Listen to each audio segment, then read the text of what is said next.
But keep in mind the safety aspect and make sure those things are balanced. So now into the what you need to do to follow the industry guidance documents.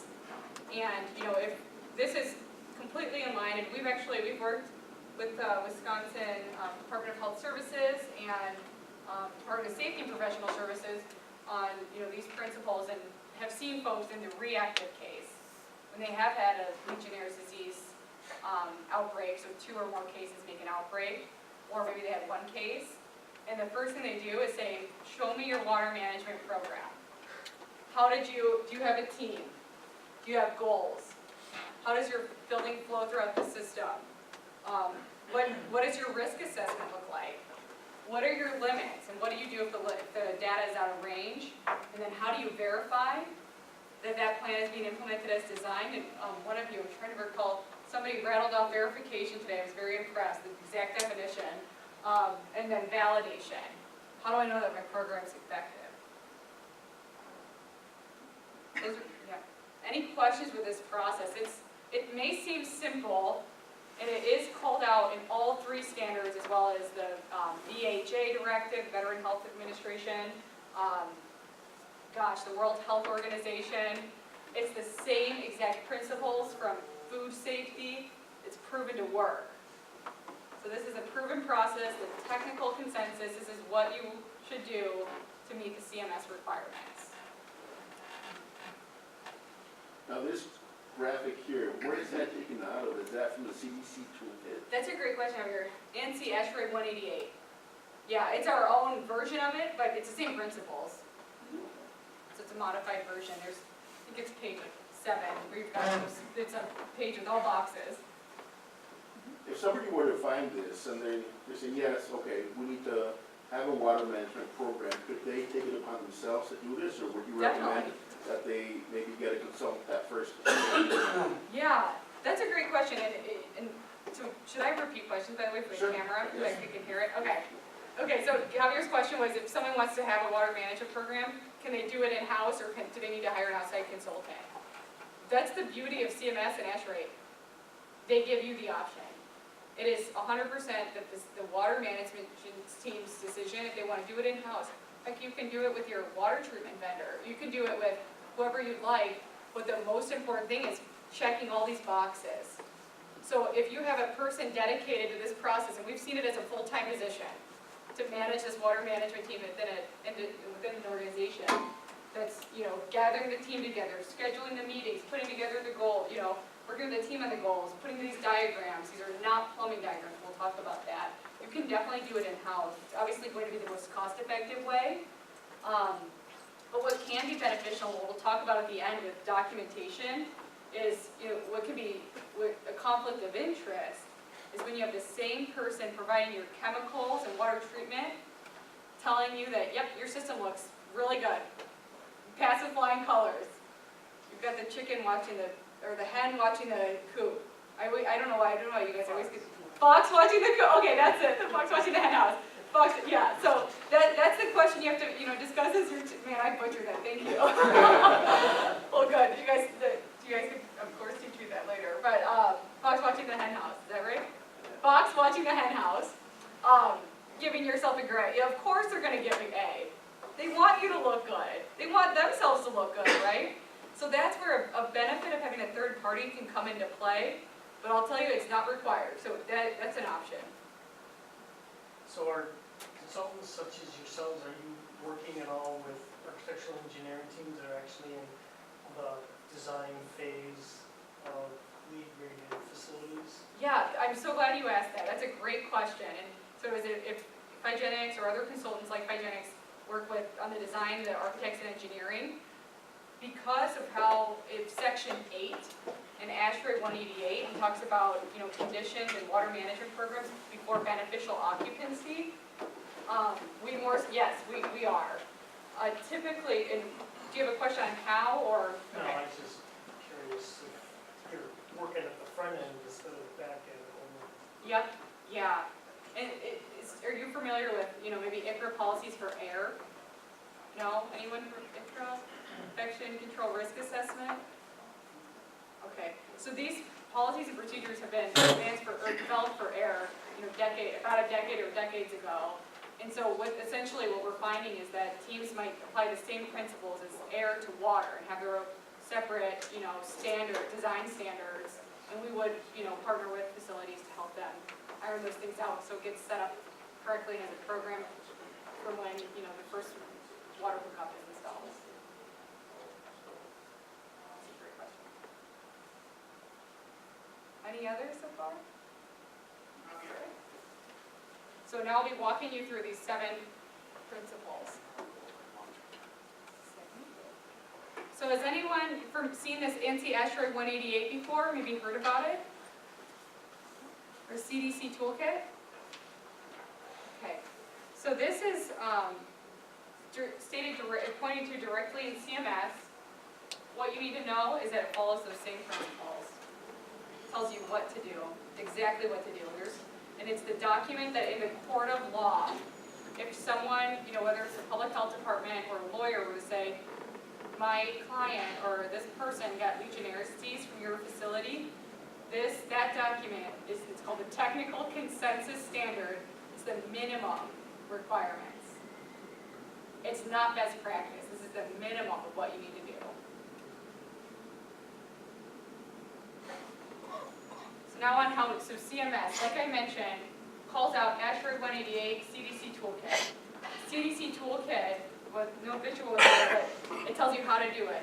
It even has diagrams of how to do a chlorine test and monitor your disinfectants from the city. It tells you to monitor temperature. There's tools in there. It tells you how you might want to begin starting your risk assessment. It's a free document. It's a great place to start. And when you have maybe gathering your water management team, we'll talk about who might be on that, but great place to start. Okay. So now here's the CMS memo. There's a few things highlighted here we think is really important. But it says facilities must have a water management plans, correct, that programs and documentation that, at a minimum, have a risk assessment, implements a program that considers Asteroid 188, the CDC toolkit, specifies testing protocols and acceptable limits, maintains compliance with federal, state, and local requirements. It's kind of a catch-all. So many of you that don't have healthcare facilities, you might, the Safe Drinking Water Act gives primacy to the DNR, who, provides safe water to your facilities. For those that are considered hospitals or community-based residential facilities or in hospice, those are all under the jurisdiction of the Department of Safety and Professional Services. They have primacy. So it's either DNR or Wisconsin Department of Safety and Professional Services. Those are the 2 main governing bodies, as you may already know that.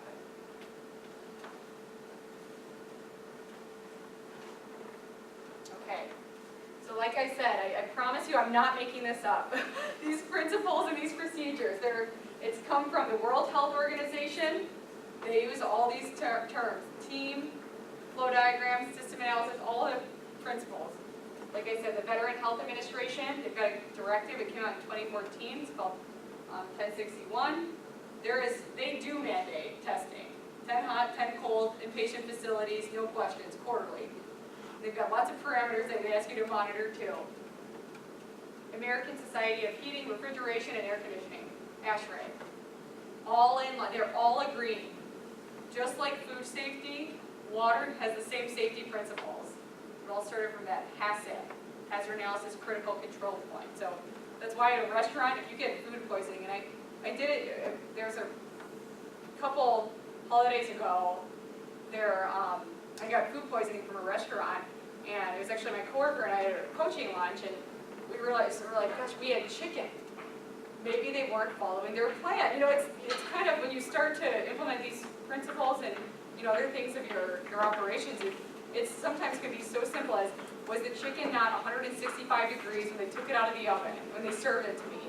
So it's really the exact same principle that goes with it.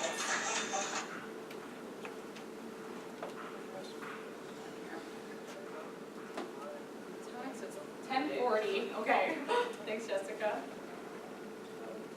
have a couple more slides, about 10 more slides, but we'll make sure that we can wrap them up in the next 5-10 minutes or so. That way people can ask questions or move on and make sure you have enough time for your next presentation. So if I'm in your shoes and thinking, well, what is this water management team? Who's on the team? So there's examples here, environmental health, safety, infection control, or you might want to lead nurse, engineering, sustainability, maybe someone in risk management. Those can all be members of your water management team.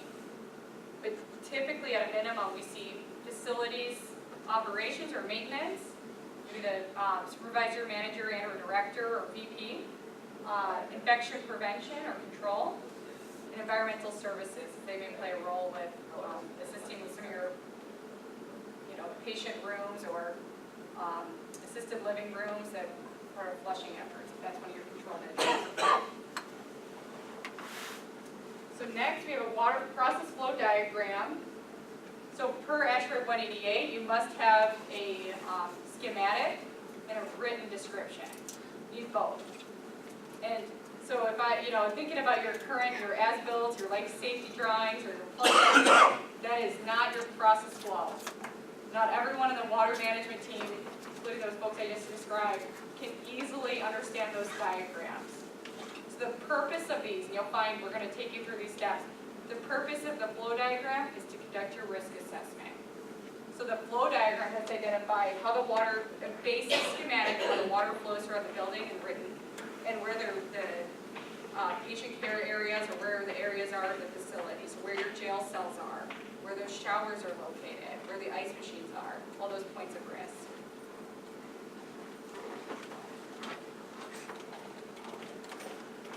So now onto the nitty-gritty risk assessment. So this is identifying now all those processing steps listed to the left here on this diagram. So you've got, this is what we talked about, the softening of the water. That's a processing step. Water can change. Filtration, UV disinfection. Maybe you have chlorine at your facility, chlorine dioxide, any of those methods. Emergency eye wash stations, RO skids, UV medical devices, down to waste. So all of those need to have a risk assessment to determine, is the risk significant or not? What are the biological, chemical, and physical hazards that could be present? And then what are controls that are or could be applied? So this is a document that's really helpful to have someone from risk management or infection prevention or a nurse that can speak to those. You know your building plumbing systems, I'm sure, like the back of your hand, and know how your water is processed and where it comes in from the facility and where you might have dead legs. But you also need the expertise of those clinical folks that can speak to your patient or visitors or staff population. So this is not a one-man job or one department. It's not a team. So we kind of already went over this, but again, determining if risk is significant, and then the basis. This might be called the system analysis summary. So now, many teams determine this document to be the meat and potatoes. So now you've done your flow doc, you've got your team has goals, you've got your flow documents, the whole water management team understands how the water enters the facility, how that relates to where it's being distributed.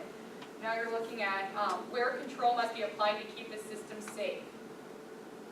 This might be those situations where you have dead legs and the plumbing can't be removed and you can't cap it and back to the trunk, and you understand that, man, that area, that isolation shower, or that area of the facility rarely gets used, by rarely, once every few months, or that decontamination shower, or, there's a high aerosolization risk. Man, if it's not being used every few months, someone has the risk of entering that shower, if it hadn't been used and water's been stagnant, there is definitely a potential for Legionella to grow. Or if it's part of, the recirculating loop. If you have a problem area and another susceptible, but you've got a slop sink that's never turned on, that could definitely trace back to the area that you've continued to troubleshoot, and no means of supplemental disinfection are going to keep that safe. The water has to move. So that's really, flushing can be an excellent way to respond to those efforts without implementing a new control program for temperature or disinfectant, or replacing plumbing, or all these fixtures. So flushing can be a great means as part of your control program. Now, I know a lot of you, I'm talking to you all, a lot of you have efficiency programs, so does this kind of defeat what you're trying to accomplish, or kind of, I guess, any adverse reactions? I'm just more curious. Maybe you don't want to flush, I don't know. We've implemented low flow options and fixtures, and we thought we were doing a great thing, you know, but then this came to light, and it's like, well, maybe that's not the best, you know, so as part of our control measures, we do flush, you know, something with deadlights, just to keep the water moving, you know, so it's not stagnant, so it's something to think about when you are considering those low flow fixtures. That's a great point, Javier. Okay. So this is what, you know, to meet the requirements, this is what a processing steps would in. Now we've gone process flow, all processing steps carry to your system analysis or risk assessment. Now the control locations carry over to this document, your program controls summary. Meat and potatoes. So the last two, well, three, let's talk about those. Verification and validation. So we've gone over these definitions. They can be easily confused, transposed. So, you know, what we'd say again, most important, know what you're validating the conditions under. If you've got gaps in your program, where let's say if you've got supplemental disinfection of chlorine and your levels at the time of sample collection were 0.2, way below the limits, the next step is not to go flush or implement more chlorine. Next step is bring it within the limits, because you weren't following the plan in the first place. Or maybe that's if you have EBS participating in room cleaning as part of daily cleaning of the rooms or during discharges or, you know, whatever your procedures are, and you find out that there's been a gap with people doing their flushing. Again, don't perform extra flushing, don't do hyperchlorination. The next step would be go back to your plan to be able to verify it. And validation, like we talked about, that can be either clinical, surveying pneumonia patients and seeing if you have a case, or through bulk water sampling and measuring for Legionella in the water system directly. So definitely want to be respectful of your time, so we'll kind of flow over these, but think about verification as a quality assurance function. And the control limits, we talk about, again, if the control limits are not within range, corrective action would be to bring the limits within range, not change your plan, not perform additional flushing or validation response. It's a corrective action. And this is also, the control limit and corrective action is not what's done when there's a Legionella positive, unless you weren't following the plan. So I'll leave it at that. So one of the last things is validation. It's a quality control function. So like I said, this is the third time I'm saying it, and we feel very strongly about that. It is not vital, or it is not beneficial to your organization to test without a plan. I really hope this presentation doesn't encourage you to go back and do all this testing. That's not the purpose of a program. It can be used as a tool, as a final step to confirm your hazards are controlled, but it should not be done as a baseline, and should not be done without, in the context of a plan. Okay. So like I said, if you have a Legionella positive, as part of developing your plan, it's really crucial that you develop a response guide. And this is an example. So VHA Directives 1061 gives specific guidance about if it's positive, what you do next. But the very first thing is evaluate your plan. Were you following the plan in the first place? And if the answer is yes, we were following our plan, we were doing everything we're supposed to do, and we deemed it wasn't safe under these conditions, okay, now you can look at, well, does the fixture need to be replaced? Does the fixture need to be bleached? Does additional flushing in this area need to occur? And followed by retesting. So this is, again, I haven't said this yet, but this is not a knee-jerk reaction. If Legionella is found in your facility and you're testing in the context of a program, not in response to a Legionnaires' disease investigation, then this is proactive testing. You're being proactively looking at your water system. This does not require calling the public health department. It's for your water management team's knowledge and to adjust your plan accordingly.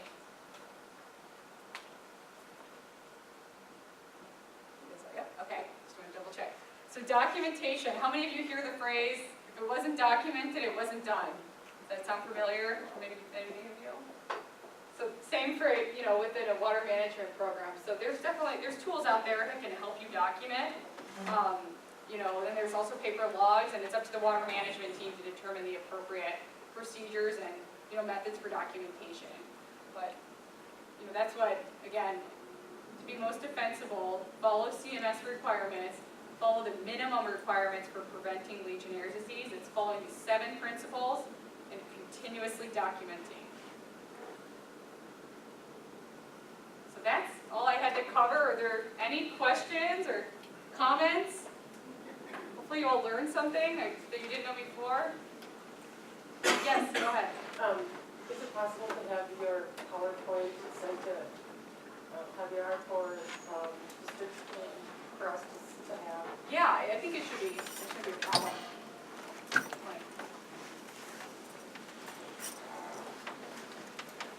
Any I'll have others? to say this Yeah. too, I did attend the Smart Water Summit that Leslie was alluding to, and they had people from all over attend. They had a lot of different facilities managers and directors from different hospitals, and it was great to hear, their journey, what they went through to get to a water management program, and a few of them talked about a lot of different hits. One of the presentations that I remember was from the Mayo Clinic over there. They had a well system, and they also had utility water coming in, and they found a lot of gravel in their water, and that's disturbing the biofilm, and that's what can give you a lot of hits of Legionella, so it was great to hear how they handled that, what their response plan was, and just hearing the stories that they shared. So I thought that was great. It's great to hear from other facilities managers and directors. That's why we're gathered here, to share each other's stories. We also talked about, as a sidebar, I don't know if many of you heard of the outbreak that occurred over at the hospital in Madison, but there were a few deaths there, that took place. So you got to work these water management programs. You're going to hear more and more about them as the CMS memo gets distributed around. A lot of these memos, they haven't come directly to the facilities managers and directors. They usually go to the administrators of these hospitals, but then they're going to be sharing that with you. So it's great to kind of get a leg up as to see what's coming down the pipe. So definitely take heed. I thought the presentation was great. So everybody, please, a round of applause for Leslie. I think she did a great job. Contact information here. If you guys have further questions or just don't want to ask it in front of the group, we totally get it. It's a sensitive topic, and we're really glad to be here and appreciate you guys attending today. So thank you. Thank you. So with that, maybe we can take a 5 to 10 minute break.